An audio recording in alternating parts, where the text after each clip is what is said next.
মুহূর্তের একটি বড় খবর এসছে মুর্শিদাবাদের নবগ্রাম থেকে। সেখানে নবগ্রামের ব্লক তৃণমূলের সভাপতি এনায়েতুল্লাহ, তাকে গ্রেপ্তার করেছে পুলিশ। কথা বলবো এই মুহূর্তে সব থেকে বড় খবর, নবগ্রাম ব্লকের তৃণমূলের ব্লক সভাপতি এনায়েতুল্লাহ গ্রেপ্তার। তার বিরুদ্ধে অভিযোগ ছিল 2023 সালে একটা মার্ডার হয়েছিল বসিয়ার বিলে, তো তিনার নাম জড়িয়েছিল এবং তখন কেস হয়েছিল। এতদিন তিনারা ক্ষমতায় ছিলেন, এই জন্য হয়তো কেসটা চালু ছিল না। যেমনই পালাবদল হলো তেমনই কিন্তু সেই কেস আবার ওপেন হলো এবং আজকেই তাকে গ্রেপ্তার করা হয়েছে।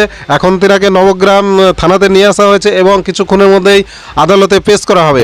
তা ঘটনাটা হচ্ছে, যখন ক্ষমতায় থাকে তখন সেই প্রভাব খাটিয়ে অনেক কিছু ধামাচাপা দেয়া যায়, কিন্তু যখন সেই ক্ষমতা চলে যায় তখন তো সেইটা আর হয় না।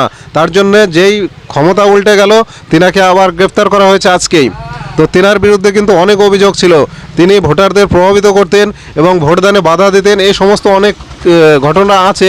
কিন্তু তাকে আজকে শুধুমাত্র গ্রেপ্তার করা হলো ওই 23 সালের বসিয়ার বিলে মার্ডার কেসে। তো যাই হোক, এই খবরটা আপাতত এসছে। তো আপনারা কিভাবে দেখছেন এই খবরটা? এবং সত্যি কথা বলতে আমাদেরও দেখা, আমাদের এখানে এসে অনেক রকম তিনি ভাষণ দিতেন।